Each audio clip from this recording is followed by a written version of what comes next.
अभी मुक्तेश्वरानंद का बड़ा बयान सामने आया है। उन्होंने कहा है कि मुझे पद से हटाने के लिए जुगत लगाई जा रही है। मुझे अपने पद की गरिमा और सम्मान का पूरा पता है और इसे मैं किसी भी हाल में बरकरार रखूंगा। नवभारत से उन्होंने खासतौर पर बातचीत की। इस बातचीत में स्वामी अभय मुक्तेश्वरानंद ने क्या कुछ कहा, आप खुद ही सुनिए। सीडी कोर्ट को सौंपी गई है, ये क्या सीडी का क्या चक्कर है? बात यह है कि सीडी लेकर के दे दिया होगा, कह तो सकते ही है। अगर हम आपको एक सीडी यूं दे दें, एक हम कह सकते हैं कि हमने सीडी दिया है या इनको, लेकिन उस सीडी में है क्या? सवाल ये है, सवाल ये नहीं कि सीडी दिया है कि नहीं दिया, दिया होगा, लेकिन उस सीडी में क्या है? आप क्या समझते हैं? जिस तरह से आप लोगों के सामने आकर के आशुतोष नाम का व्यक्ति बयान दे रहा है, अगर उसके पास कोई ऐसी सीडी होती तो अभी तक वो कहीं ना कहीं से लीक करा चुका होता कि वो अभी तक उसको सुरक्षित रख पाता। इसलिए देखिए, सीडी का नियम है, ये कैमरे से बनती है और कैमरा जो है वो दृश्य की सर्जना नहीं करता। कैमरा जो दृश्य होता है केवल उसको कैप्चर कर सकता है। तो जब हमारे जीवन में हम जान रहे हैं कि ऐसा दृश्य कभी घटित ही नहीं हुआ, तो किसी भी कैमरा ने कैसे उसकी सीडी बना ली होगी? एक बात।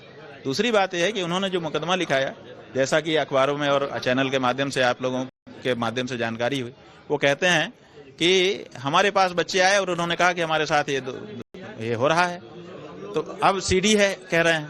तो अब प्रश्न उत्पन्न हो गया कि सीडी किसने बनाई? क्या आप वहां पे खड़े होकर बना रहे थे? अगर आप बना रहे थे तो बच्चों ने आपको नहीं बताया, आपको पहले से ही पता था। और अगर बच्चे ही बना के ले आए तो बच्चे मासूम नहीं है, सीडी बना रहे हैं, तो आपके पास अभिरक्षा की गुहार वो कैसे लगाएंगे? जो सीडी बना रहा है बच्चा, वो आपके पास आएगा अभिरक्षा की गुहार लगाने। इसका मतलब है कि आपकी कहानी में झोल है और आपको जवाब देना पड़ेगा। एक अंतिम क्वेश्चन कि लोग कह रहे हैं कि आप अपने पद पर रहते हुए इस केस को प्रभावित कर सकते हैं, क्योंकि आपकी जो प्रतिष्ठा है, जो सम्मान है, जो ऊंची पहुंच है, उसकी वजह से आप इस केस को प्रभावित कर सकते हैं। तो क्या आप इस चीज को कैसे ले रहे हैं? बात यही है, असली बात यही है कि वो हमको इस पद पर देख नहीं पा रहे हैं, हर जुगत लगा रहे हैं कि किसी तरह से ये व्यक्ति शंकराचार्य पद पर ना रहे। नहीं, ये शंकराचार्य हमारे को घातक हो रहा है, ये शंकराचार्य सच बोल रहा है, ये तो रुकता ही नहीं है, इसको किसी तरह से हटाओ।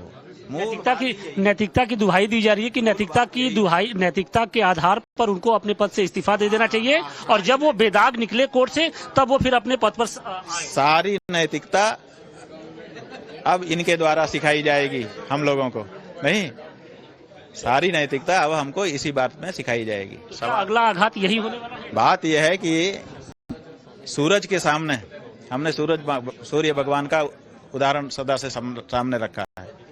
सूरज के सामने बादल आता है तो क्या सूरज अपने पद से हट जाता है कि वहीं बना रहता है? अपने पद पे बना रह करके अपना जो कार्य है उसको करता रहता है। बादल आता है, छंटता है, आता है, छंटता है। अगर हम में कोई गड़बड़ी हो तो हम इस पवित्र पद से पे नहीं बैठ सकते। बिना नहाए, बिना पूजा किए, बिना अमुक कार्य किए हम लोग आसन पे नहीं बैठते हैं, क्योंकि हम भी उसकी मर्यादा को